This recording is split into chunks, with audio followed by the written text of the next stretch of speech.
나는 우리 교우들 참 불쌍해요. 왜 불쌍하냐면은 일주일 내내 그냥 시어머니 때문에 속이 부글부글 끓었어. 남편 때문에 부글부글 끓었어. 일주일 내내 며느리 때문에 속이 부글부글 끓었어. 그래갖고 성당에 가서 이걸 좀 풀어야 되는데, 성당 가면 어떻게 기를 죽이냐면 미사 시작 우리가 첫 전례가 뭐냐면 이 참회의 절이에요. 그래갖고 뭐라고 시키냐면 내 탓이오, 내 탓이오, 내 큰 탓이라고 그러니 이게 풀로 왔는데 이게 풀로 오는 게 다 다시 내 탓으로 다 내가 지고 다시 집에 가는 거야. 이게 미치는 거죠. 내가 이 성가 이렇게 피정지도 나가서 부르다가 몇 번 죽을 뻔한 적도 있어요. 주여 임하소서 부르다가 죽을 뻔한 적 많아요. 어떻게 불러? 주여 임하. 언제 숨 쉬어야 돼 이거? 이러니 죽는 거지. 이러니까 죽는 거지.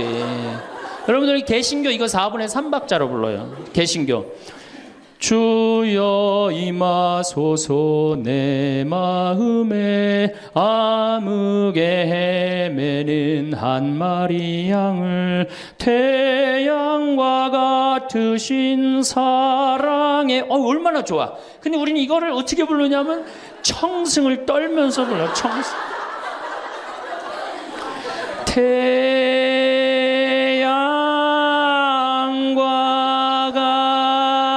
같으신 태양이 무슨 놈의 태양이 그런 태양이 있어요. 그래서 성가함을 하면 힘들어. 막 기쁜 게 아니라. 그렇지 않아요? 사실 성당 나와서 만족하는 교우들 거의 없어요. 내가 지금 한 수백 성당 강의를 다녀봤는데 만족하지 않아요. 구조 자체가 만족을 못하게 돼 있어요. 본당 신부님의 문제가 아니라. 이제 고객 경영의 다음은 고객 감동이야. 성당 나와서 감동 받아요? 더 못 받지. 감동 무슨 감동이야. 이제는 고객 기절의 시대야. 성당 나와서 기절해요? 기절하기 쉽지 않습니다. 그리고 제가 이제 그 봄에 가을에 이제 할머니 할아버지들을 모시고 꼭 여기 생태마을에 모시고 왔어요. 진짜 중요한 교회에서 중요한 세대는 할머니 할아버지예요. 미사 다 채우는 사람들이 누구예요? 할머니 할아버지 제일 중요해. 그리고 죽지도 않기 때문에 계속 중요한 세대로 남아 있어요. 며칠 전에도 만수 일동 노인대학에 와서 모닥불 펴놓고 근사하게 놀고 갔어요. 모닥불 펴놓고 고기 구워 먹고 거기서 같이 춤추고 노래하니 할머니 할아버지들이 70, 80 평생 그래본 적 있어요 없어요? 한 번도 없는 너무너무 행복한 거예요. 여기 또 래프팅도 제가 시켜드려요. 할머니들 래프팅. 그래 이제 82살 먹은 스텔라 할머니가 허리가 이렇게 구부러졌는데 자기는 안 내려간다는 거예요. 왜? 신부님 난 늙고 허리도 아프고 그래서 힘도 없고 그래서 난 못한다고. 할머니 배만 타면 배가 떠내려가는 거지. 할머니 노짓는 것도 아니니까 그냥 가자. 그래갖고 이제 할머니 손을 잡고 저 래프팅장에 내려갔어요. 그래갖고 딱 배를 타고 내려가 보니 얼마나 좋아요. 배가 두둥실 떠내려가는 것처럼 마음도 어때요? 나이 먹었다고 여러분들 감정이요. 늙었다고 감정이 없는 게 아니에요. 늙으면 늙을수록 더 감정이 더 정말로 애틋합니다. 할머니 어땠어요? 그랬더니 이 할머니 하시는 말씀이 죽어도 좋아. 그래요. 죽어도 좋아. 이 고객은 기절을 한 거예요. 이 할머니가 애들을 8을 낳는데 본당에 돌아가갖고 그랬대요. 니네들 다 모여봐라. 다 불렀대요. 죽전, 분당 여기 사는 교우들을 다 아들, 딸들을 다 불렀대요. 니네들 내가 80평생 살 동안 나하고 2박 3일 놀러 가고 모닥불 피고 나하고 내 손 잡고 춤춰준 적 있냐? 없지. 니네들 내가 늙었다고 나 래프팅 시켜준 적 있냐? 없지. 근데 우리 신부님이 제가 지금은 40대지만 그때는 30대였거든. 30대 중반. 우리 신부님이 그걸 다 해줬다. 나는 우리 신부님 너무너무 행복하다. 신부님 때문에. 근데 이 신부님이 성당을 줘야 되는데 돈이 없다. 돈이 없으니까 니네들 나한테 못 해준 거 돈 갖고 와라. 그래서 할머니가 신문지에 돈을 이만큼 싸갖고 왔어요. 이거 뭐냐 그러니까 신부님 이거 내가 신축금으로 자식들한테 걷어온 거래. 그러니까 이 고객이 기절하니까 내가 시키지도 않았는데 앵벌이를 알아서 해갖고 와. 황창현 신부님의 행복특강 지금 바로 시작하겠습니다. 영상이 마음에 드신다면 구독과 좋아요, 알림 설정 부탁드립니다. 21세기는 여성의 시대입니다. 정말로 이제는 여성이 살기 좋은 세상이 왔어요. 그리고 이 사회의 모든 중요한 결정, 경제적인 이런 것들도 전부 여성이 결정을 합니다.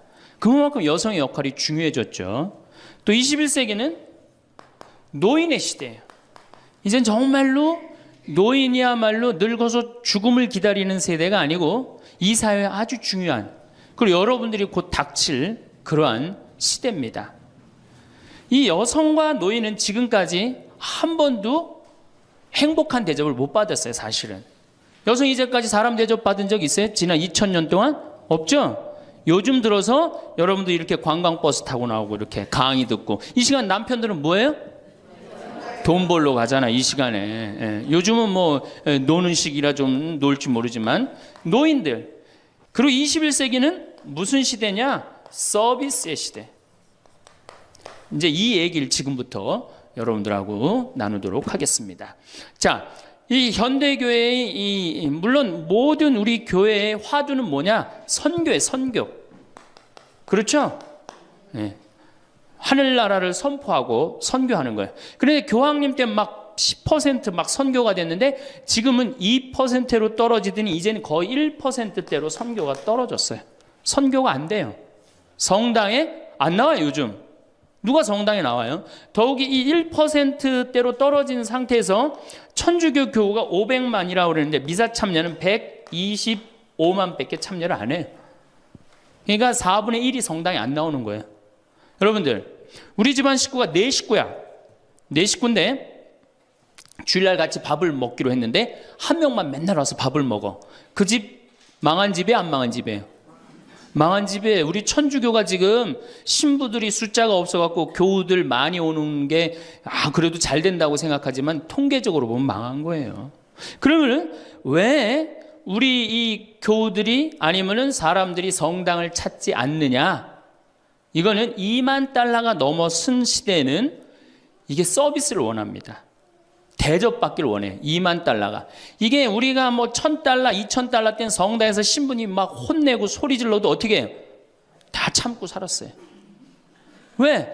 내가 지질이 못 살고 있는데 성당 가서 욕 좀 먹는다고 어때? 근데 지금은 내가 그랜저를 타고 다니고 아파트 지금 동백지구 그 좋은 데에 거기 아파트를 내가 지금 살고 있는데 성당 가서 신부가 막 욕하고 소리 지른다고 거기 참고 나올 것 같아요? 안 나갑니다. 바로 옆 성당 운전하고 가요. 옛날엔 죽고 나서 어딜 들어갔어? 거길 간 거예요. 근데 이제는 시대가 틀려졌어요. 여러분들은 사실은 하늘나라를 사신 고객이야. 예수님이 이 세상에 오셔서 뭐 팔고 가셨어요? 하늘나라 팔고 가셨어요. 로리베리 존슨이라고 최고 경영자 CEO라는 책을 쓴 미국의 경영 컨설턴트가 쓴 책인데 예수님은 하늘나라를 팔고 가셨다는 거예요. 저도 맞는 것 같아요. 여러분들은 하늘나라를 사신 고객이야, 고객.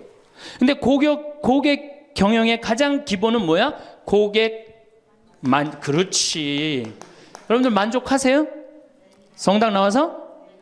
성당 본당 신부님 모시고 왔다고 또 괜히 또 이상한 소리 하지 마시고 솔직히 말씀하세요. 사실 성당 나와서 만족하는 교우들 거의 없어요. 내가 지금 한 수백 성당 강의를 다녀봤는데 만족하지 않아요. 구조 자체가 만족을 못하게 돼 있어요. 본당 신부님의 문제가 아니라. 이제 고객 경영의 다음은 고객 감동이야. 성당 나와서 감동 받아요? 더 못 받지. 감동 무슨 감동이야. 이제는 고객 기절의 시대야. 성당 나와서 기절해요? 기절하기 쉽지 않습니다. 그런데 여러분들 핸드폰 회사에서 10년 전에 처음에 핸드폰을 내놓을 때 선전 하나가 저는 생각이 나요. 어떤 여성이 핸드폰을 이렇게 목에 걸고 막 자기 이 핸드폰에서 36화음이 막 나오는 거야. 너무너무 좋아. 그래갖고 앞에 전보산대를 못 봐요. 전보산대 못 받고 전보산대에 부닥쳐서 기절을 합니다. 그 컨셉이 뭐냐 하면은 우리 핸드폰 쓰면 기절시켜 주겠다. 그거거든. 그래갖고 단일 품목으로 1위에 올라섰어요. 그러니까 이게 고객을 기절시켜줘야지 고객이 그 물건을 쓴단 말이야. 성당에도 어떻게 해야 돼? 기절해야지 성당에 많이 나오는 거예요. 근데 우리 수원교구, 내가 수원교구 신부지만은 수원교구 사실 만족, 감동, 기절할 일이 없어요. 서울에서 막 인구가 막 밀려갖고 툭하면 본당 분가야. 그래갖고 내가 성당을 정말로 열심히 줬어. 상하성당을 열심히 줬어. 아니 사실 신갈성당부터 시작해줘. 신갈성당을 열심히 줬어. 그래갖고 열심히 져갖고 이제 내 열심히 신앙생활을 해야 되겠다. 그런데 갑자기 어느 날 본당 신부가 본당 분가. 근데 재수없이 신갈성당에 속해서 산 게 아니라 내가 살고 있는 데가 상하구역이야. 그럼 어떻게 돼요? 또 내야 돼. 그래갖고 또 한 5년 열심히 줬어. 근데 열심히 줬는데 내가 또 이사를 갔는데 돈 모았고 이사를 갔는데 그 와중에 동백으로 갔는데 거기서 또 성당을 또 짓는다고 신축금을 내라 그래. 고객 기절이 아니라 고객 짜증이에요. 여러분들 돈 있는 교우들은 그나마 열심한 교우들은 냅니다. 근데 돈 없는 교우들은 한 번 못 내고 두 번 못 내면 다음에 어때요? 나중에 나오지 뭐. 나중에 돈 생기면 그다음에 내가 나오지. 그리고 떠나요. 그게 10%예요. 한 번 질 때마다 떠나는 인원이 10%예요. 그러니까 개신교는 한 번 지면은 어때요? 또 신축금 냅니까? 안 냅니까? 안 내요. 죽을 때까지 내가 여기 다니면 되는 거예요. 근데 우리 천주교는 내가 그냥 이사 가는 데마다 그냥 성당 짓는데 골라서 가는 교우들도 있어. 그러니까 한 교우가 5 성당 짓는 교우들도 많아요. 그래서 저한테 그러는 교우들 많아요. 신부님 제가 앉은 자리에서 5개 졌습니다. 참 이게 참 어려운 일이죠. 5개 성당 지금 평생 신축금만 냈다는 거예요. 정말 우리 교우들을 우리 이 성당에서 정말로 고객 대접을 하느냐. 우선 용어부터가 기분 나빠요. 용어가 신자야, 신자. 믿을 신의 놈자자 써요. 믿는 놈들이다. 이거 믿는 놈들이다.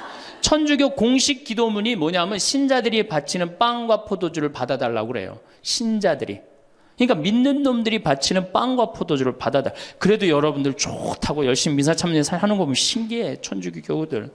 개신교는 성도예요. 성도. 여러분들 거룩한 물이야.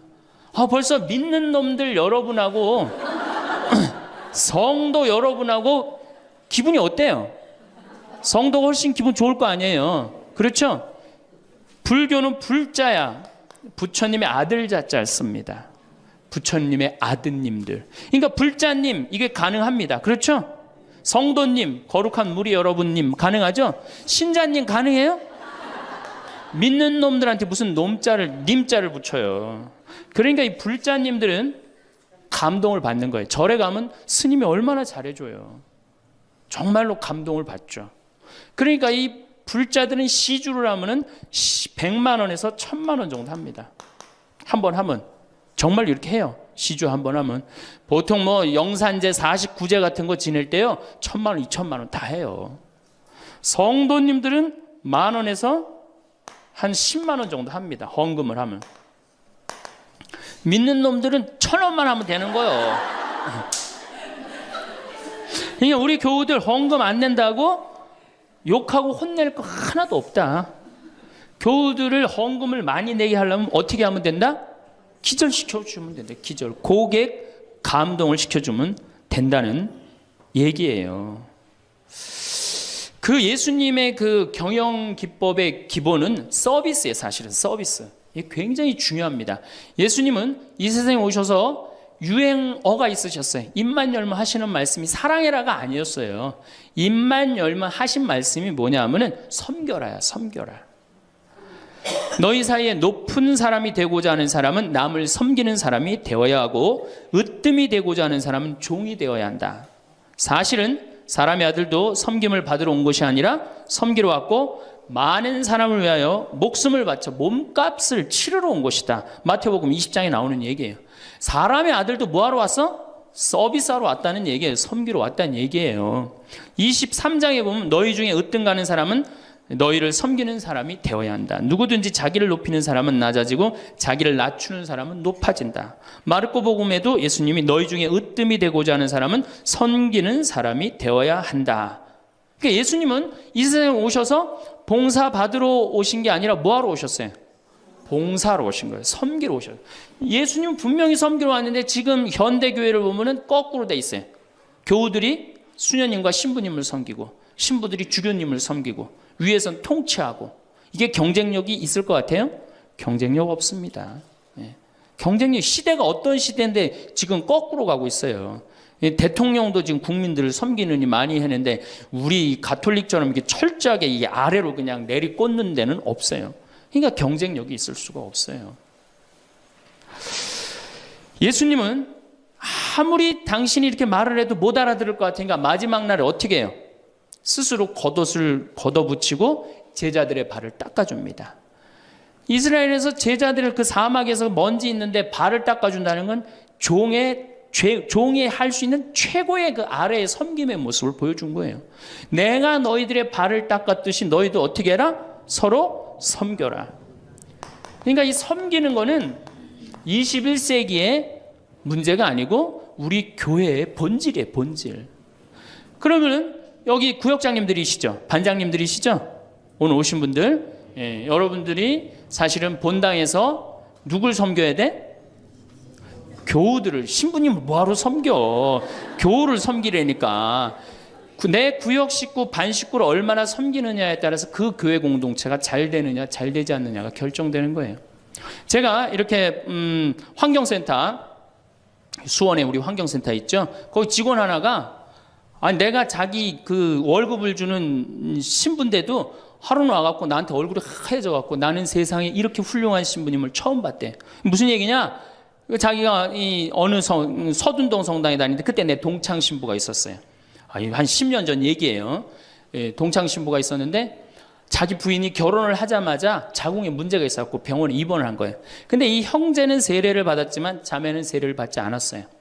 그런데 그 구역에서 가만히 이렇게 가정방문을 이렇게 구역장님들이 사정을 제일 잘하는 사람이 누구예요? 구역 사정을 제일 잘하는 사람. 본당 신부가 알아요? 모릅니다. 구역장님들이 제일 잘 알아요. 그래서 구역장님은 본당의 작은 신부들이야. 그러니까 이분들이 진짜 섬길 줄 알아야 돼. 근데 가정방문을 가보니까 그 집이 결혼을 했는데 새색 씨가 입원을 한 거야. 그냥 본당 신부한테 가서 얘기를 한 거예요. 근데 그 본당 신부가 그 자매한테 형제한테 편지를 보냈어요. 형제님, 결혼하자마자 자매님이 이렇게 아파갖고 얼마나 걱정이 많으냐. 내가 우리 구역장님 통해서 병원에, 빈센트 병원에 입원해 있었으니까 병원에 방문을 시켜주고 집안도 좀 이렇게 좀 돌볼 수 있도록 하겠다. 그러니까 너무 걱정하지 말아라. 우리 교회 공동체가 자매님 건강 회복을 위해서 기도하겠다. 이 편지를 우리 직원 베드로라는 이 직원한테 보낸 거예요. 안 그래도 마누라도 아프고 막 결혼을 막 했는데 마음이 막 울적한데 그것도 본당 신부님이 편지를 보내갖고 위로를 해주니 이 고객이 감동 받겠어 안 받겠어요? 감동 받을 수밖에 없어. 그래갖고 자기는 내 앞에서도 나는 우리 그 최 신부님을 제일 존경한다는 거예요. 이렇게 훌륭한 신부님이 어디 있냐는 거야. 이렇게 감동받고 아니나 달러 구역에서 병원에 가갖고 그 자매한테 기도도 해주고 또 집안 청소도 해주고. 그러니까 이 자매가 태어나자마자 뭐 했어요? 바로 입교했어요. 뭐 했어요? 바로 세례 받았어요. 이 자매가 세례를 받으니까 자기 친정 식구들 어떻게 돼? 당연히 따라서 세례를 받았어요.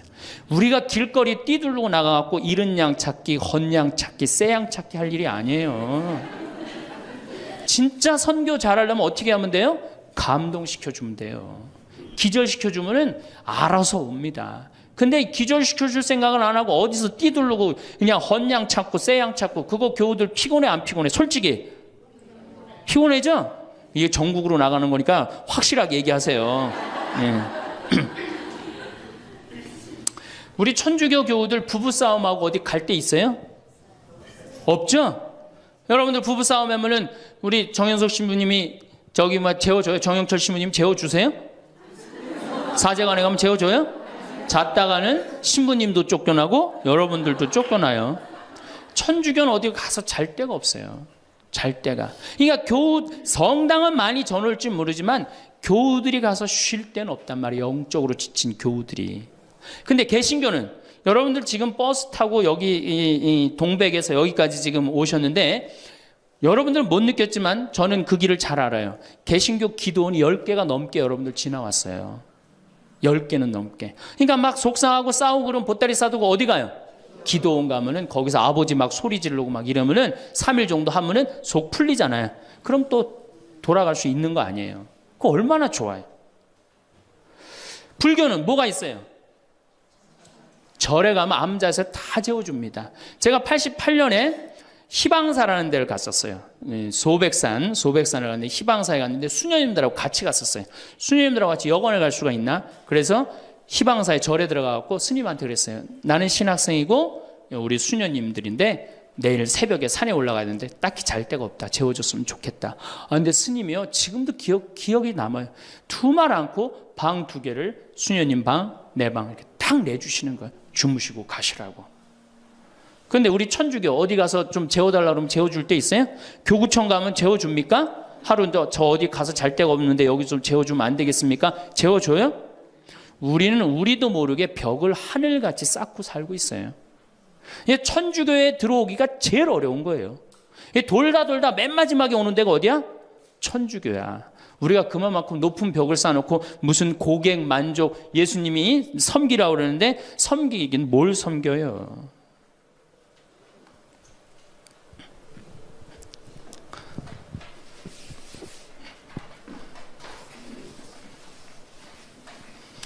제가 그 2000년에 우리 정신부님이랑 나랑 똑같이 2000년에 정신부님 모현성당에 발령을 받았고 저는 능평성당에 발령을 받았어요.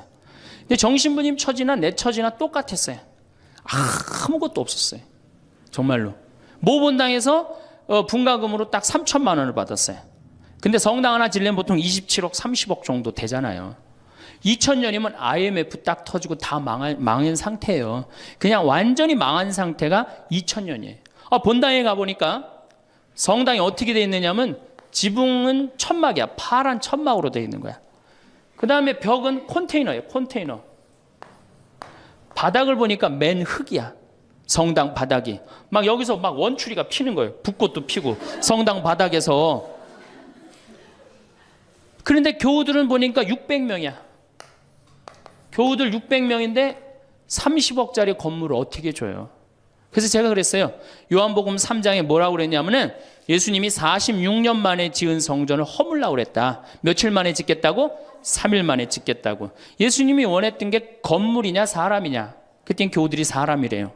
그러면은 건물 짓는 건 중요한 게 아니다. 여러분들이 행복하면 그게 성전이다. 그리고 세계 어디에서도 성당 바닥에서 붓꽃도 피고 원추리도 피는 성당이 어딨냐. 이 최고 아름다운 성전이다. 난 성당 안 질 테니까 여러분들 그렇게 알아라. 근데 이 착한 교우들이 자꾸 신축금을 내는 거예요. 내지 말라고 그래. 안 짓는다는데 부담스럽게. 그래서 제가 2번째 한번 또 공식적으로 얘기를 했어요. 난 성당 안 짓는다고 그랬다. 왜 자꾸 내냐. 여러분들이 내는 여러분들은 정말로 신앙이 좋아갖고 내지만 못 내는 교우들 미안해서 못 나오니까 내지 말아라. 그때 이제 교우들이 헷갈리는 거예요. 저게 진짜 내라는 건지 내지 말라는 건지 저게. 에? 그래서 첫 해에 교우들이 신축금을 얼마를 했냐면 7천만 원 했어요. 저는 굉장히 많이 했다고 생각해요. 굉장히. 첫 해에 600명 교우들이. 대신 이게 고객 사목 목표가 고객 기절이었기 때문에 이제 교우들한테 부활 때 성탄 때 선물 많이 줬어요. 왜냐하면 내긴 내는데 나오는 게 없잖아. 옛날에는 뭐 밀가루도 주고 그랬대는데 그 한 3, 40년 사이에 천주교에서 아무것도 안 나가요. 버릇 나빠진다고 교우들. 네. 그 대신 저는 제가 비누 공장 하니까 비누도 선물하고 내 동창이 우리밀 그거 운동하는 신부가 있으니까 그거 한 박스씩 다 하고 한 해는 성탄 때 너무 기분이 좋은 거예요. 그래서 오리농 쌀을 4kg짜리 한 가마를 집집이 다 선물을 했어요. 예수님 태어났으니까 태어난 날 밥 줘 먹으라고. 교우들이 막 성당은 막 지붕은 천막이고 막 여기 막 원추리도 피고 그러는데 맨날 선물 나오지. 성탄 때 밥 해 먹으라고 쌀을 선물로 주니까 교우들이 너무너무 막 전화를 하고 난리가 났어요. 신부님 너무너무 고맙다고. 그래서 제가 그렇게 고마웠냐 그랬더니 너무 고마웠대. 그럼 그 고마운 마음을 구유예물에 한번 표현해 봐라. 제가 이제 그랬어요. 그랬더니 교우들이 구유예물을 했는데 그때는 교우가 1000명이었는데 구유예물이 1700만 원이 나왔어요. 한 집에 7만 원씩 한 거예요. 기적이죠. 깜짝 놀랐어요. 저도 놀래고 교우들도 놀래고. 그래서 그 돈을 어떻게 했느냐? 아프리카에 다 보내버렸어요. 왜? 가난한 예수님 건데 성당 짓는데, 안 짓는데 성당 짓는 기금을 한다는 게 그렇잖아요. 아프리카에 다 보내버렸어요. 교우들이 행복한 거예요. 어쨌든 성당은 없어도. 그리고 제가 이제 그 봄에 가을에 이제 할머니 할아버지들을 모시고 꼭 여기 생태마을에 모시고 왔어요.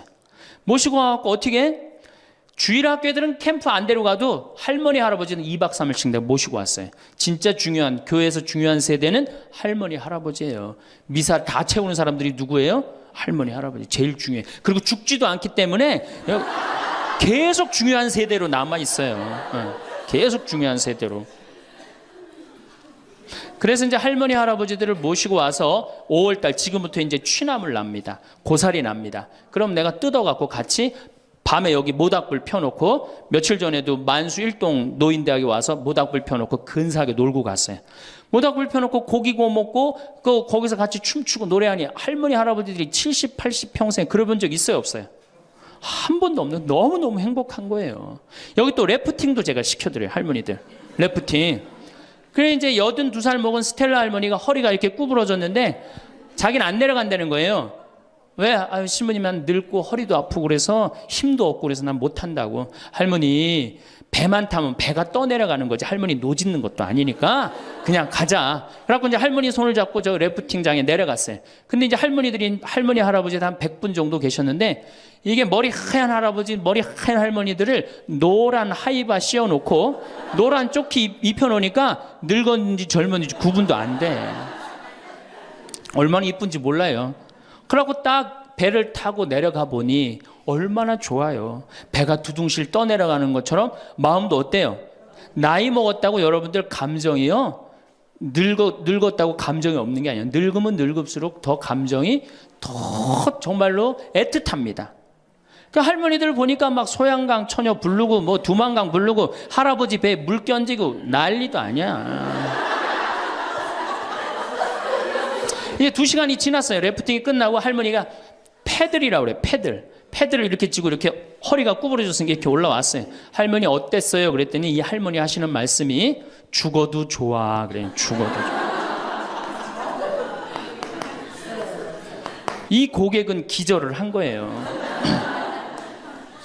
이 할머니가 애들을 8을 낳는데 본당에 돌아가갖고 그랬대요.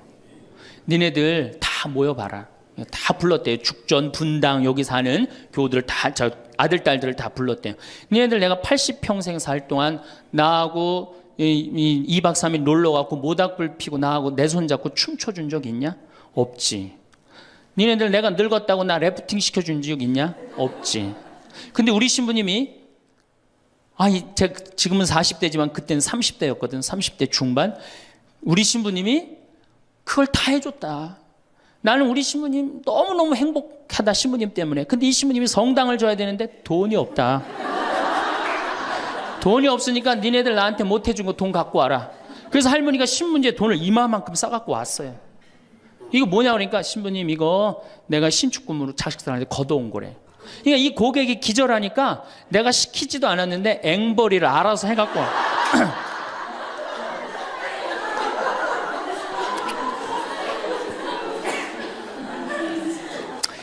그래서 이제 교우들이 하도 성당을 짓자 난 안 짓는다 그러는데 짓자 그래서 3년 9월에 시작해갖고 4년 부활절에 성당을 다 줬어요. 9개월 만에 성당을 뚝딱 줬어요. 그리고 이제 봉헌식을 하는데 교우들이 그러는 거예요. 신부님 우리가 언제 이렇게 성당을 줬느냐고. 나도 모른다. 이렇게 기절한 상태에서 자기 주머니에 돈이 나오는지도 모르고 막 낸 거야. 깨보니까 성당이 젖은 거예요. 사실은 교우들이 행복하면 성당 짓는 거 어려운 일 아니에요. 우리 정신부님도 모현 성당 참 멋있고 깨끗하게 또 지셨는데 어떻게 또 동백으로 또 가고 참 불쌍한 신부예요. 사실은 하나만 지면 됐지. 여러분들 조금 기절한 상태에서 좀 도와주세요. 조금 기절한 상태에서. 이렇게 성당에 나오면 행복해야 되는데 우리 천주교는 행복하지 않아요. 성당에 나가면요 우리 컨셉은 우울이야. 우울. 개신교는 컨셉이 뭐예요? 기쁨이에요. 기쁨, 감사, 찬양, 영광, 경배, 알렐루야. 그렇죠? 아멘. 이렇단 말이야, 개신교는. 근데 우리 천주교는 이게 서비스의 정신이 없기 때문에 우울로 돌아갈 수밖에 없어요. 그러니까 우리는 주로 뭐냐면은 봄 판공, 가을 판공, 십자가의 길, 참회의 절, 양심 성찰 이런 거란 말이야. 그냥 늘 우울해. 나는 우리 교우들 참 불쌍해요. 왜 불쌍하냐면은 일주일 내내 그냥 시어머니 때문에 속이 부글부글 끓었어. 남편 때문에 부글부글 끓었어. 일주일 내내 며느리 때문에 속이 부글부글 끓었어. 그래갖고 성당에 가서 이걸 좀 풀어야 되는데, 성당 가면 어떻게 기를 죽이냐면 미사 시작 우리가 첫 전례가 뭐냐면 이 참회의 절이에요. 그래갖고 뭐라고 시키냐면 내 탓이오, 내 탓이오, 내 큰 탓이라고 그러니 이게 풀로 왔는데 이게 풀로 오는 게 다 다시 내 탓으로 다 내가 지고 다시 집에 가는 거야. 이게 미치는 거죠. 제가 한번 어느 성당에 환경 강의를 간 적이 있어요. 환경 강의를 갔는데 고해성사를 미사 전에 이제 주로 들어갔는데, 고해성사 앞에 그 고해소 앞에 양심성찰 그 항목을 쭉 적어놨는데 거의 100가지를 적어놨더라고. 뭐 주일미사 빠진 거, 뭐 교무금 떼어먹은 거, 뭐 술집에 간 거, 막 100가지를 써놨어요. 보니까 내가 이렇게 들어가면서 야, 저거 보고 있는 사람들 정말 우울하겠구나, 그런 생각 들었어요. 아니나 달라 한 형제가 딱 들어오더니 숨을 팍 쉬더니, 신부님 내가 3년 만에 성당에 왔는데 저거 앞에 보니까 안 걸리는 게 없다. 그중에 특별히 6번, 27번, 65번이 걸린다는 거예요. 이놈은 100가지 중에 그걸 내가 어떻게 알아. 6번이 무슨 죄인지. 그래서 내가 보석으로 2번, 6번, 8번 하라고 그랬어요.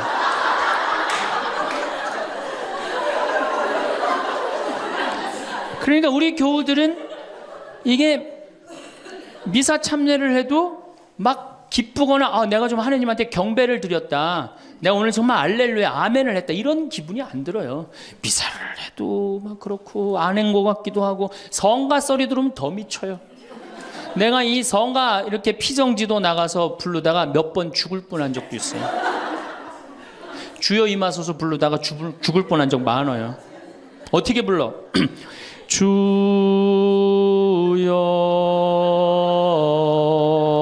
임하. 언제 숨 쉬어야 돼 이거? 이러니 죽는 거지. 이러니까 죽는 거지. 여러분들 개신교 이거 4분의 3박자로 불러요. 개신교. 주여 임하소서 내 마음에 암흑에 헤매는 한 마리 양을, 태양과 같으신 사랑에. 얼마나 좋아. 근데 우리는 이거를 어떻게 부르냐면 청승을 떨면서 불러. 청승.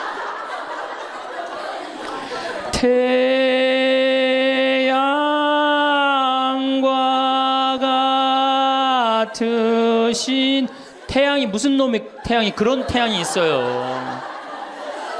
그래서 성가하고 나면 힘들어. 막 기쁜 게 아니라. 그렇지 않아요? 난 대림절에 제일 부르기 싫은 노래가 구세주 빨리 오사야. 그 노래 미칩니다. 그게 빨리 오라는 거예요? 오지 말라는 거지.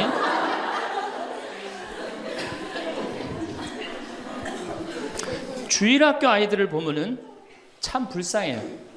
왜 불쌍하냐면 주일학교 아이들이 여름신앙학교를 해요. 그럼 얼마나 신나, 여름신앙학교를 하면은. 그래갖고 막 성당에서 티도 주고 간식도 주고 율동도 배우고.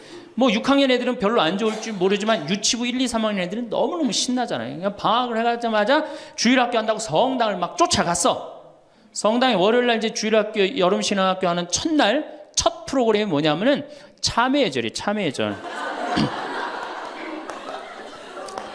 애들을 다 유치부부터 6학년까지 다 앉히고 갑자기 불을 끕니다. 성당불을 다 꺼요. 그리고 초 2개만 딱 켜놓고 주일학교 선생님이 양심성찰을 하자고 그래요. 양심성찰을 갖고 이제 주일학교 선생님이 읽기 시작합니다. 뭐라고 읽어? 유치부부터 6학년까지 앉혀놓고 나는 엄마 몰래 헌금 1,000원 중에 500원을 떼어먹었어. 이러면요 유튜브 애들이 눈꼬리가 막 올라가요. 저걸 어떻게 알았지 내가 헌금 떼어먹은 걸. 난 엄마 몰래 오락실을 갔습니다. 이게 괴로운 거예요. 애들도 괴로운 거예요. 애들도 우울 컨셉으로 이제 성장하기 시작하는 거죠. 이렇게 6년 동안 하면요 애들이 무슨 생각할 것 같아요? 6년 동안 하면은 여러분들이 잘 하셔야 돼요.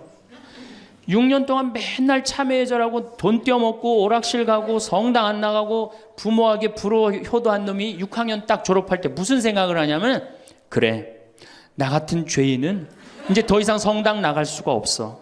나는 주일학교 졸업하는 동시에 성당 안 나올 거야. 죄인들은 다 떨어져 나가요.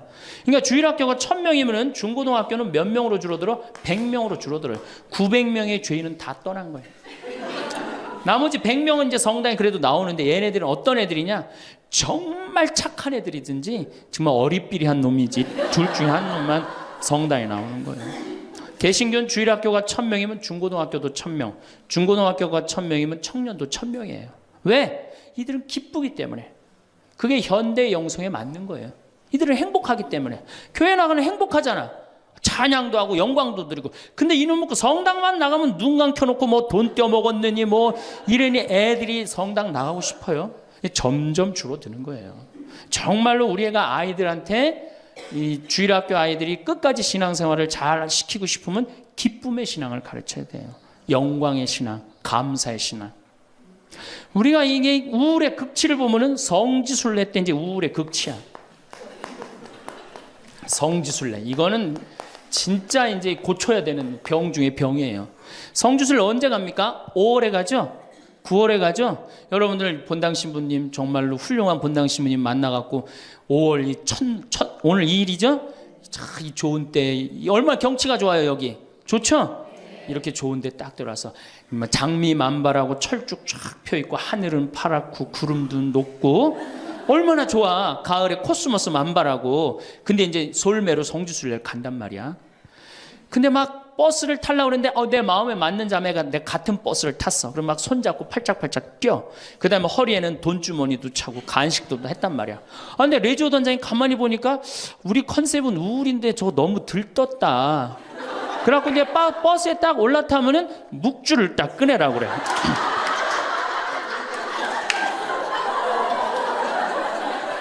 묵주를 꺼내라고 꼭 고통의 신비를 꼭 해요. 그리고 난 다음에 뭐 예수님 뭐 피땀 흘리심을 묵상합시다. 뭐 가시관 쓰심을 묵상합시다. 뭐 두들겨 맞으심을 묵상합시다. 십자가에 올라가심을 묵상합시다. 내려오심을 묵상합시다. 이걸 오단하고 나면요, 무슨 코스모스 만발하고 장미 뭐 피는 게 어디 있어요. 지금 신부님, 저 예수님이 지금 십자가 올라갔다 내려오고 막 피땀 흘리고 그랬는데, 그런 관광버스 안이 찬물 끼얹어 놓은 것 같이 조용해져요. 그러면 내가 보기엔 그것만 해도 충분한데, 또 김대원 신부님 생애를 누가 또 들고 나와서 읽기 시작을 합니다. 신부님 할아버지는 감옥에서 매 맞아 죽고, 아버지는 1839년 기회박해 때 목 잘려 죽고, 막 이런 얘기하면은 버스 아니 뭐 지금 뭐 관광버스를 탔는지, 이게 관광버스가 아니에요. 장례차가 가는 거, 장례차.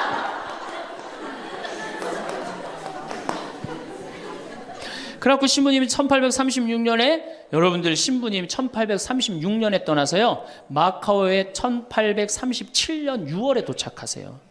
6개월 동안을 걸어서 간 거예요. 기가 막히죠?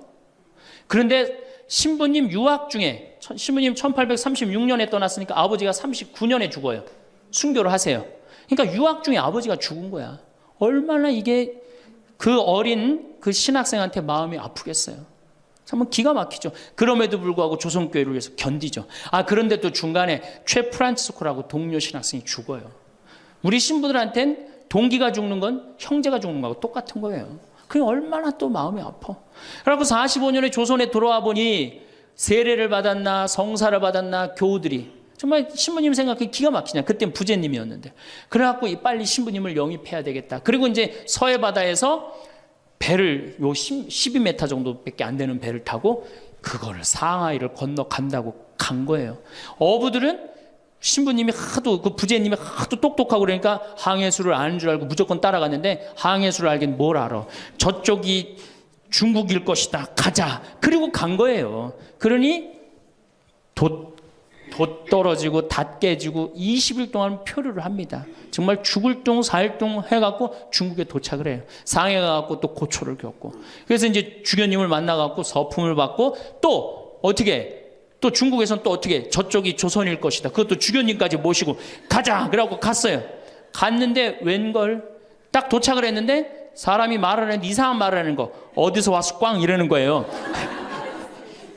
제주도로 간 거예요. 제주도로. 잘못 가갖고. 제주도에서 또 미사를 봉헌하시고 인천 아파트로 와서 사목을 하는데 잠을 잡니까? 뭐를 합니까? 그러다가 6월 달에 순이도에서 붙잡히세요. 붙잡혀갖고 한양으로 압송을 되는데 6월에서 9월이면 여름을 지나는 거 아니에요? 얼마 똑똑해. 세계 지도 그릴 줄 알지, 라틴어 할 줄 알지, 중국어 할 줄 알지. 이 급변하는 세상에서 나라를 위해서 일 좀 하려고 그러는데 우리 대장 예수님을 두고 내가 어디를 하느냐 이래갖고 그냥 당당하게 이렇게 견디시잖아요. 그래갖고 막 신부님 허벅지를 때려. 그래갖고 막 구데기가 끓고 그러죠. 그러다 9월 16일 날 신부님이 순교를 하셔요. 새남터에서. 근데 돌아가실 때 또 어떻게 돌아가시느냐? 이쪽으로 되면 잘 자르겠느냐, 저쪽으로 되면 잘 자르. 얼마나 용감하세요. 그래갖고 8번째 칼에 신부님 목이 떨어졌다. 이렇게 훌륭한 성인 신부님을 모시고 사는데 여러분들 뭐 하는 거냐? 주일 미사도 잘 안 나오고 선교도 안 하고 그럼 또 그냥 딱 기가 죽어갖고 고개를 또 우울 컨셉으로 고개를 숙이는 거야. 자, 장하다 순교자 합시다. 장하다 순교자 주 이래면 진짜 장례차가 가는 거예요. 그래갖고 이제 성지에 도착을 하면은 시키지 않았는데도 십자가의 길 알아서 해요. 시키지 않았는데. 그리고 이제 밥을 먹고 나면은 레지오 단장이 미안한 거야. 그래도 1년에 한 번 관광버스 타고 나왔는데 이거 묵주기도부터 기죽이기 시작해갖고 뭐 신부님 생에 막 아버지도 죽고 할아버지도 죽고 엄마는 거지가 돼서 돌아다니고 막 장하다 순교자까지 하고 막 십자가 얘기를 하고 하늘은 파랗고 꽃은 만발한데 너무 우울해. 그럼 이제 전심 때 술을 따르기 시작합니다. 한 잔씩 먹이기 시작해요. 한 잔씩 먹이고 돌아올 때 보면요 가관이 아니에요. 분명히 갈 때는 장하다로 갔는데 올 땐 차차차로 오는 거예요.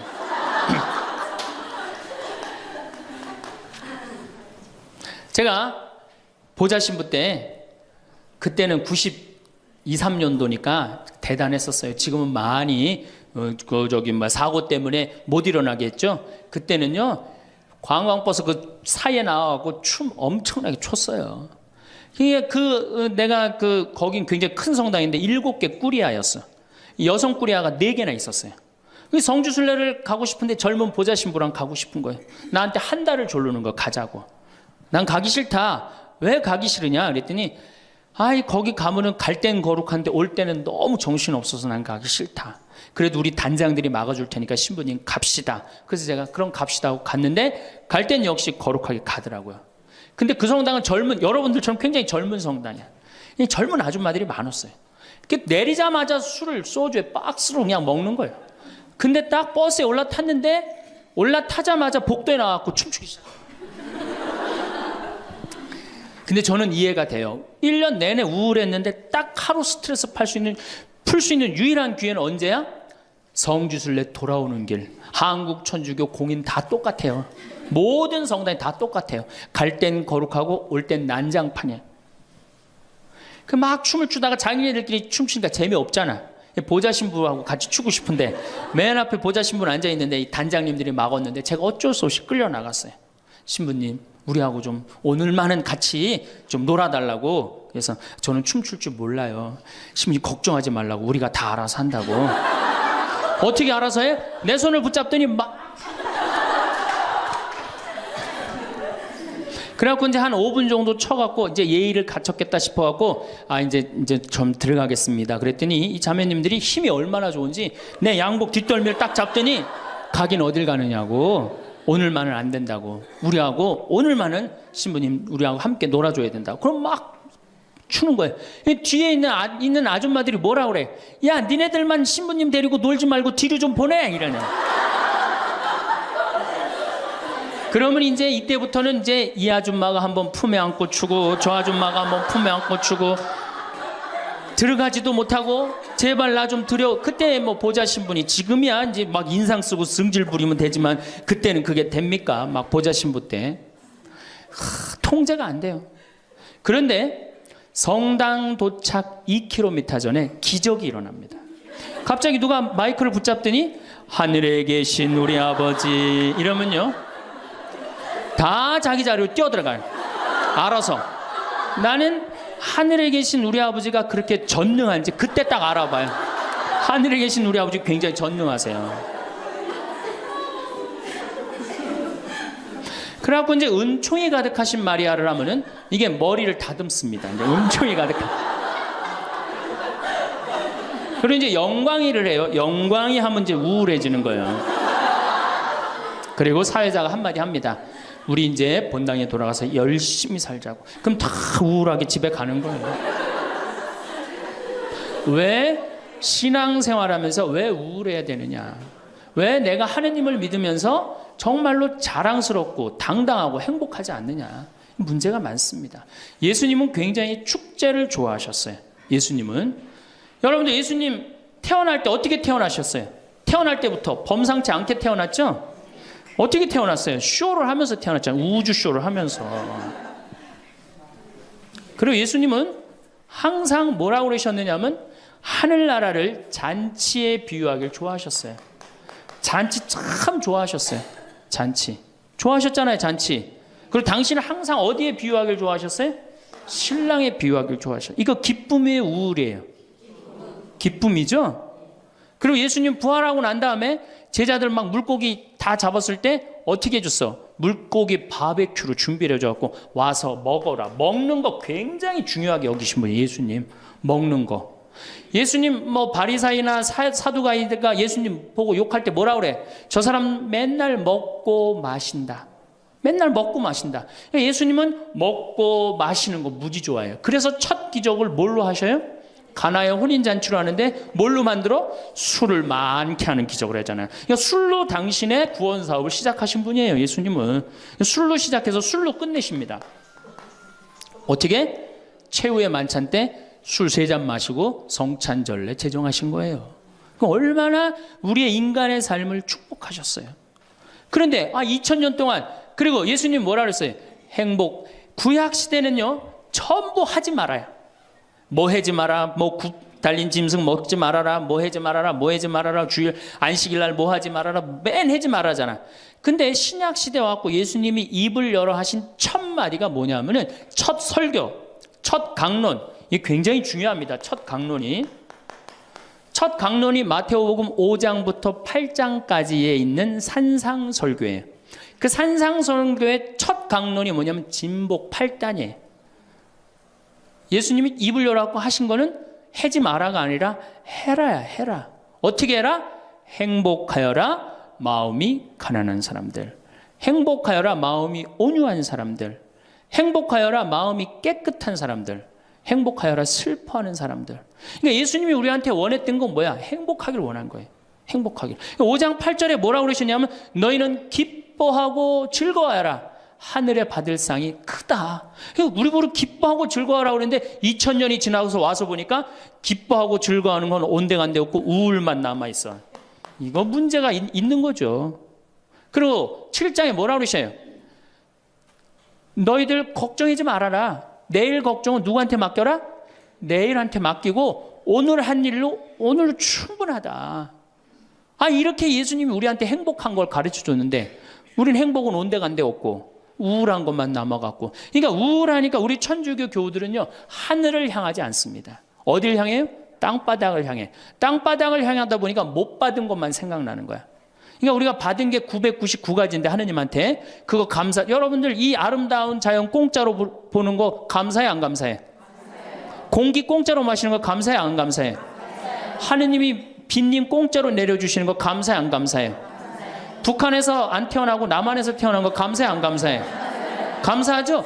감사할 게 얼마나 많아. 이 하늘을 봐야지 감사한데 우린 우울하니까 땅바닥만 보는 거야. 그러니까 못 받은 것만 생각나는 거예요. 못 받은 거 더 달라고 하느님 부담스럽게 묵주기도 굴기도 54일기도 해가면서 계속 달라고 그러고, 그냥 우울한 컨셉은 이렇게 영성이 따라갈 수밖에 없어요. 이제 여러분들 감사하십시오. 데살로니가 전서 5장 16절에 뭐라 그래? 항상 감사하시오. 항상 기도하시오. 항상 기뻐하시오. 이것이 우리 주 예수 그리스도를 통하여 드러내신 하느님 아버지의 뜻입니다. 그랬어요. 그러니까 여러분들 정말로 내가 하느님을 믿는다, 내가 천주교 신앙생활을 한다, 그러면은 그거는 굉장히 당당한 거고 감사한 거고 영광스러운 거예요. 근데 우리 자꾸 젖어들어요. 오그라들어. 내가 신학생 때 한번 밥을 먹으면서 일반 음식점에서 성호를 긋고 밥을 먹었어요. 성부와 성자와 성령의 이름으로 아멘하고 밥을 이렇게 기도를 하고 먹었는데, 반대편에 앉아있는 형제가 내가 보긴 성당 다니는 형제 같아 보니까. 근데 저 젊은 놈이 성호를 긋고 밥을 먹으니까 굉장히 미안했나 봐요. 그래서 이렇게 보는데 내 눈에 딱 띄었어요. 허벅지에 십자가를 이렇게 긋고 먹더라고요. 우리 신앙이 자꾸 이렇게 오그라드는 거예요. 우리가 하느님께 받은 은혜가 너무 많으면은 하느님께 영광 드리고 그 받은 은혜에 대해서 다른 사람한테 자랑하는데, 우리는 그런 영성이 없어요. 못 받은 것만 생각나고. 그러니까 이 감사기도, 찬양기도, 영광기도 드리는 것보다는 간구기도가 훨씬 많아요. 우리가 간구기도를 하다 보면 자꾸 하느님을 의심하게 됩니다. 여러분들 신앙은요, 감사드리고 찬양드리다 보면 하느님과 거의 하나가 되는데요, 자꾸 간구기도를 바치면 자꾸 하느님과 갭이 생겨요. 점점 멀어지는 거예요. 그러니까 여러분들이 청원기도를 많이 하면 할수록 어때요? 하느님과 멀어지는 거예요. 그래서 예수님이 뭐라 그랬어요? 너희들 굳이 이 말 저 말 하지 말아라. 하느님 아버지가 다 알아서 해줄 거다. 그 좋은 말씀을 우리가 다 듣고도 우리는 신앙의 본질을 자꾸 어긋나고 있는 거예요. 그래서 여러분들 이제 우울을 내다 버리십시오. 우울을 내다 버리고 정말 행복하게 그렇게 사시고, 다음 시간에 제가 그럼 어떻게 하면 행복하게 살 수 있느냐, 우리가 정말로 행복으로 가는 길이 뭐냐, 이거 전심 먹고 하도록 하겠습니다. 황창현 신부님의 행복 특강 어떠셨나요? 우울을 내다버리고 행복하게 살라는 말씀이 참 와닿았습니다. 황창현 신부님이 하셨던 말씀 중에 여러분과 함께 나누고픈 이야기가 있어서 더 준비했습니다. 황창현 신부님께서는 남을 너무 신경 쓰지 말라고 말씀하시는데요. 함께 들으시면 좋겠습니다. 우리가 정말로 모두를 사랑하는 일은 정말 어렵습니다. 동글한 사람, 네모난 사람, 세모난 사람, 별난 사람은 다 다르지요. 정말 제가 다 다르다는 걸 얼마나 느끼느냐 하면, 내 친구들하고 냉면을 먹어도 내 친구 중에 아주 친한 친구가 하나 있는데 얘는 냉면을 먹으면 달걀이 나오잖아요. 근데 괜히 흰자만 좋아해요. 근데 저는 노른자만 좋아해요. 그래서 걔는 노른자를 빼놔요. 그럼 저는 노른자만 먹고 걘 내 흰자를 갖고 갑니다. 사람이 정말로 다른 것 같아요. A형하고 B형하고 A형하고 O형하고 밥을 먹었어요. 넷이서 밥을 먹었는데 성격이 다른 거죠. 꼭 피해 문제가 아니라 뭐 별 유형이 다 있듯이. 근데 보통 A형이 자기 하고 싶은 대로 한다잖아요. 그러니까 그냥 밥을 먹다가 성질이 났는지 숟가락을 확 던지고 나가버렸어요. 그랬더니 오지랖 넓은 O형이 궁금한 거예요. 앉아서 밥을 먹을 수가 없는 거예요. 제가 왜 나갔는지. 그래서 숟가락을 버리고 따라 나갔어요. 무슨 일인지 알아보려고 말이죠. B형은 그러거나 말거나 주변에 신경을 안 써요. 나만 편안하면 되는 거예요. 밥을 그냥 먹는 거예요. 계속 상관하지 않고. 그랬더니 옆에 남아있던 소심한 A형이 밥이 안 넘어가는 거예요. 그래가지고 아무 신경도 안 쓰고 밥을 먹는 B형을 쿡쿡 찌르면서 한마디 합니다. 혹시 쟤 나 때문에 삐져서 나간 거 아니냐? 혈액형 별로 꼭 그렇다는 게 아니라 예시를 들어서 설명한 것이니 재밌게 들어주셨으면 합니다. 이 이야기의 맹점은 신경 쓰지 말아야 되는 건데도 신경을 다 쓰는 거예요. 굳이 내가 저 사람 이렇게 고민하고 괴로워하는 것까지 말이죠. 내 탓이 아닌데도 뭐가 일이 잘못되면 다 누구 탓인 것 같아. 다 내 탓인 것 같은 거예요. 우리가 어디서 이런 교육을 받았느냐면 성경을 읽어보면 뺨을 맞으면 다른 뺨을 돌려대고 겉옷을 달라 그러면은 속옷을 주고 원수까지도 사랑하라고 가르칩니다. 원수까지도 사랑하라 그러는데 정말 우리가 모두를 사랑해야 되는 거 아닌가 이런 생각 들잖아요. 그렇죠. 근데 예수님은 정작 다 사랑했을까요? 예수님은 다 사랑하지 않으셨어요. 더욱이 12제자 중에 12제자 똑같이 사랑하지 않았습니다. 12제자 중에 누구를 특별히 사랑했느냐면 베드로, 야고보, 요한만 특별히 사랑했어요. 거룩한 변모 때 누굴 데리고 갔나요? 베드로, 야고보, 요한만 데리고 갔습니다. 아니, 그 기가 막힌 모습을 보여주려면 다 보여주지. 왜 3명만 데리고 갔을까요? 나머지 9명 기분 나쁘게 그렇잖아요. 그리고 회당장 야이로의 딸 살리러 갈 때도 누구만 데리고 갔냐면 베드로, 야고보, 요한만 데려갔어요. 다른 사람은 그 부모 외에는 아무도 따라오지 못하게 했다 그래요. 못 따라간 제자들 섭섭할 것 같아요? 안 섭섭할 것 같아요? 근데 여러분들은 밥 먹으러 가는데 한 3명만 데려와야 되는데 나머지 6명 남아있으면 찝찝해요? 안 찝찝해요? 앞으론 그러지 마세요.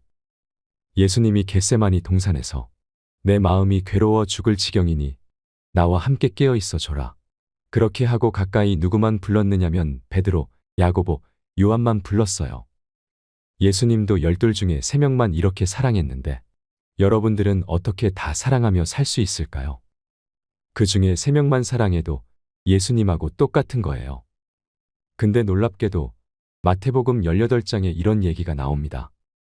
만약에 이웃이 잘못하면 우선 개인적으로 그러지 말라고 말하고 다음 1-2 사람의 증인을 세우고 그래도 말 안 들으면 교회에 알리고 그래도 말 안 들으면 이방인 취급을 하라 그래요. 그러니까 끝까지 끌어안으라는 말도 하셨지만 말을 안 들으면 이방인 취급하라 그래요. 마태복음 23장을 보면 일반 사람에게는 무거운 짐 지어놓고 자기는 손 하나 까딱하지 않는 이들에게 독사의 족속이라고 욕을 해요, 예수님이. 그러니까 예수님이 어떻게 모두를 다 사랑했어요? 아니에요. 마음에 안 드는 사람들, 단죄해야 될 사람 단죄하셨어요. 그 예수님도 그렇게 많이 참지도 않으셨어요. 우리 교우들처럼 많이 참지도 않으셨어요. 요한복음 2장에 예수님이 성전 정화를 하는데 너무 성질이 나시니까 어떻게 상을 둘러안고 채찍질을 그냥 생정말로 난리를 치세요. 그러니까 여러분들도 이제는 너무 참지 마세요. 또 그러다가 여러분들 누가 다쳐요. 내가 다쳐요. 그런데 성당에 나오면 자기를 버리고 자기 목숨을 구하려 하지 말고 예수님 십자가를 지고 따라야 된다 이 말이 콱 귀에 들어오는 거예요. 순교자들이 이렇게 사셨다.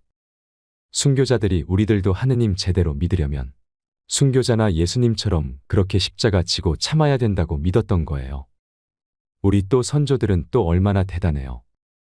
막 피가 그냥 뼈가 튀어나오도록 맞으면서도 그걸 다 참고 하느님 사랑하고 그냥 그 사람들도 구원해서 기도했잖아요. 자기를 미워하고 남을 위해서 살아야 한다고 자기에게 어떤 일이 있더라도 주님께서 주시는 십자가라고 생각하고 참고 살아야 된다. 이렇게 우리는 이 말씀에 눌려 살아요. 이걸 뭐라고 그러냐면 십자가 컴플렉스라고 그럽니다. 십자가 컴플렉스. 나도 십자가를 져야 된다. 예수님이 손목에 못 박혔을 때 얼마나 아팠을까? 힘줄을 뚫고 지나갔을 때 얼마나 아팠을까? 발목 못 박히셨을 때 얼마나 아프셨을까? 그러니까 나를 죽이려고 애쓰고 웬만한 일은 주님을 주시는 시련과 십자가라고 참고 견디고 살면 내면에는 기쁨이 하나도 없고 정신적 질병에 시달리는 경우가 많습니다. 순교가 아니에요. 그냥 우리 천주교들은 이혼도 못하고 살아요. 남편이 그냥 맨날 술 먹고 때리고 빚지고 노름해. 도저히 아이들을 데리고 살 수가 없어. 구역장님이나 레조 단장님한테 상담을 합니다. 나는 정말로 이제 도저히 저 남편하고 못 살겠다고 열심히 구역장님이랑 레조 단장님이 한마디 해요. 데레사 자매, 십자가에 계신 예수님 생각을 해야지라고 말이죠. 그런데 십자가 계신 예수를 생각하면 어떻게 되나요? 참고 살아야 한다고 생각하게 되는 거예요. 그러니까 참고 살려니 이 자매는 기쁨이 있어요, 없어요? 기쁨이 없는 사람들의 특징이 뭐냐면 선교를 못합니다. 기쁨이 없는 사람들은 선교를 못합니다. 개신교는 막 하느님 믿으면서 기뻐합니다. 그러니까 주위에 세상에서 힘든 사람들한테 뭐라고 그러냐면 우리 교회 가자. 우리 교회 가면은 정말로 기뻐. 구원받을 수 있어. 정말 행복할 수 있어. 그리고 막 끌고 갑니다. 우리 기쁨이 없는 천주교 교우들은 주위에서 힘들고 고통스러운 사람 있으면 성당 가자는 말이 안 나옵니다. 왜 너도 한번 나하고 성당 가서 십자가 지고 한번 참아볼래? 이 말이 안 나오는 거예요. 그래서 우리 천주교는 참고 살아야 되기 때문에 신앙생활이 우울합니다. 개신교는 기쁨, 찬양, 영광, 감사, 아멘, 할렐루야 이런 거거든요. 근데 우리는 우울해요. 우리 교우들은 그냥 봄판공, 가을판공, 양심성찰, 십자가의 길, 참회 이런 거란 말입니다. 기쁨이 없는 신앙생활. 여러분들 죽을 때까지 참고 사느라고 기쁨 하나 없이 우울하게 산다면 이분은 아마 지옥 맨 밑바닥에 갈 가능성이 많습니다. 단테의 신곡을 읽어보면 지옥 맨 밑바닥에 많은 사람을 가둬놨다고 합니다. 그래서 이 사람들한테 물어봤어요. 이 사람들은 살아생전에 무슨 죄 때문에 지옥 맨 밑바닥에 왔습니까? 모르니까 안내하는 사람이 다른 죄가 아니라 이 사람들은 세상에서 살 때 하느님을 믿는다고 하면서 기쁘게 살지 못하고 늘 우울하게 한숨만 쉬며 산 죄 때문에 여기 왔다고 그럽니다. 기쁘지 않은 사람들이 지옥 가는 거예요. 그러니까 이 세상에서 기쁘게 산 사람은 천당 가는 거고 이 세상에 우울하게 산 사람들은 지옥 가는 거예요. 그러니까 여기 있는 분들 중에 지금 내가 십자가 지느라고 우울하고 이런 분들 어디 갈 가능성이 많을까요? 지옥 갈 가능성이 많습니다. 기쁨 없는 그리스도인, 기쁨 없는 신앙, 기쁨 없는 사람이 세상을 피곤하게 한다는 겁니다. 여러분들 성당에서 나온다고 딱 모임을 가졌는데 그냥 우울하게 이렇게 앉아 있으면 그 사람 보고 있으면 피곤해요, 안 피곤해요? 반짝반짝 웃는 사람이 있으면 기분 좋아요, 안 좋아요? 그러니까 기쁨이라는 게 굉장히 중요한 거예요. 참느라고 그냥 이러지도 못하고 저러지도 못하고 그렇게 살면 안 된다는 거죠. 여기 지금 우리 교원들 지금 옷 입고 온 거 보면 다 까만색이에요. 제가 그 개신교 설교하러 갈 때 정말로 제가 많은 걸 배웠어요. 뭘 배웠느냐 하면 예배하러 한 300명 정도가 나왔는데 전부 다 예쁜 옷을 입고 나왔어요. 정말로 축제 오는 것 같은, 주일 예배하러 오는 것 같은데 우리 여기도 지금 얼마나 까만지 몰라요. 그런데 예수님께서도 기쁨을 굉장히 강조하십니다. 요한복음 13장에 예수님이 제자들의 발을 씻어줘요. 발을 씻어주고 최후의 만찬을 하세요.